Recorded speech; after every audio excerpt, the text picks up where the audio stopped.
வருது. ஒரு குடும்பத்தில் 4 பேர் இருக்காங்கன்னா 4 பேருக்கு 1 லட்சம் ரூபாய் பிடிச்சோம்னா ஆளுக்கு 25,000 ரூபாய்க்கு மேல நம்மளுக்கே தெரியாம நம்ம பேர்ல கடன் வாங்கி வச்சுக்கிறாங்க திமுக அரசாங்கம்.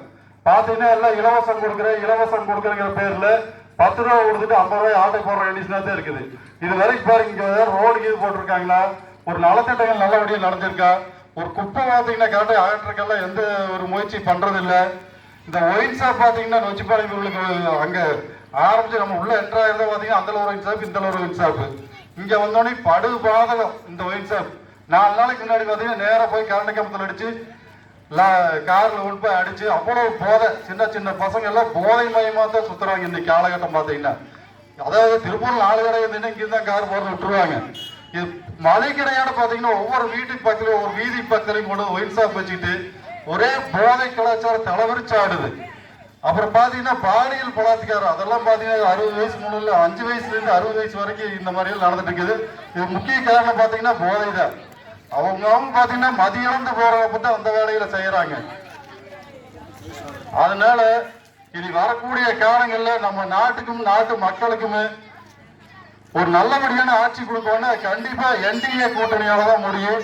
அது பாத்தீங்கன்னா தாமரை சின்னமா கூட இருக்கலாம், இல்லைன்னா கட்டளை சின்னமா கூட இருக்கலாம். நீங்க எல்லாம் பாத்தீங்கன்னா இது வரைக்கும் நடந்த நிகழ்ச்சிகளை ரீபேக் பண்ணி பாருங்க, யோசனை பண்ணி பாருங்க. இவங்க என்ன நலத்திட்டம் பண்ணிக்கிறாங்க இது வரைக்கும் சொன்ன பூரா போய் சிலிண்டர் கொடுக்கறாங்க. 500 ரூபாய் சிலிண்டர் கொடுக்கறாங்க, இன்னைக்கு 900 ரூபாய்க்கு மேல போயிருச்சு. அப்புறம் பெட்ரோல் நம்ம என்ன கடிமொழி 60 ரூபாய்க்கு கொடுக்கறாங்க, பெட்ரோல் 100 ரூபாய்க்கு மேல இருக்குது. அன்னைக்கு பாத்தீங்கன்னா ஒரு 5-6 வருஷத்துக்கு முன்னாடி 100 ரூபாய் இருந்ததுன்னா ஒரு 1000 ரூபாய் நம்மளுக்கு இருந்தது. ஒரு 100 ரூபாய் இருந்தா போது பரவாயில்ல நீ செலவை சமாளிச்சுக்கலாம் அப்படி கண்டிஷன் இருந்தோம். ஆனா இன்னைக்கு பாத்தீங்கன்னா 1000 ரூபாய் வந்து 100 ரூபாய் மதிப்புக்கு இடம் இல்லாம போச்சு.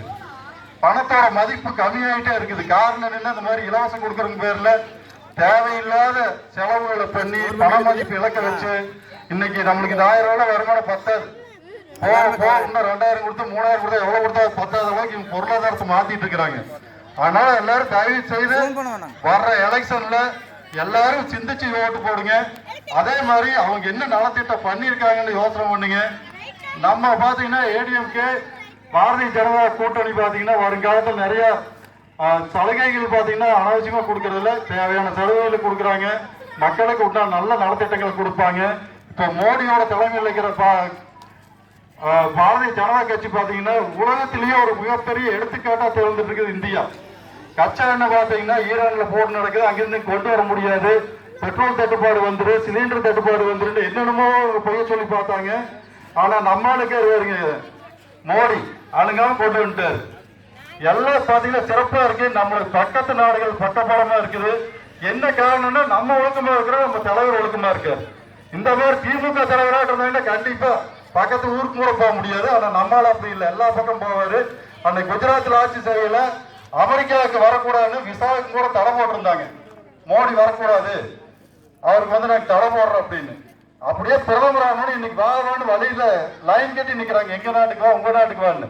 ஏன்னா அவரோட தராதாயத்தை அவர் உயர்த்திக்கிட்டாரு, நம்ம இந்திய பொருளாதாரத்தை உயர்த்தினாரு, இந்தியோட மதிப்பையும் உயர்த்திருக்காரு.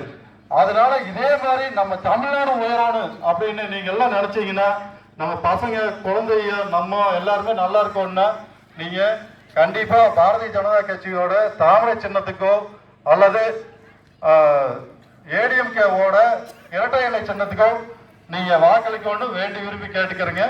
நீங்க வாக்களிக்க மட்டுமில்லாம உங்களை சார்ந்திருக்கிறவங்களுக்கு விளக்குங்க, இந்த மாதிரி இவ்வளவு நாளா இப்படி நடந்திருக்குது, இவங்க வந்தாங்கன்னா இதை பண்ணுவாங்க. கண்டிப்பா பாத்தீங்கன்னா இந்த இலவசம் கொடுத்து பாத்தீங்கன்னா பெருசா கெடுக்கிறதுக்கு வாய்ப்பு இல்லை. அதாவது ஒரு மீனை பசிக்கிட்ட ஒரு மீனை பிடிச்சி கொடுக்கறதோட அவங்களுக்கு பிடிக்கிற கத்து கொடுத்தோம்னா அவங்களே பிடிச்சி சாப்பிட்டுக்குவாங்க காலம்புறம். அது கண்டிப்பா பாரதிய ஜனதா கட்சி செய்யும், கூட்டணி செய்யும். அதனால எல்லாருமே இந்த கூட்டணிக்கு வாய்ப்பு கொடுங்கன்னு கேட்டுக்கிறேன். ரொம்ப நன்றிங்க.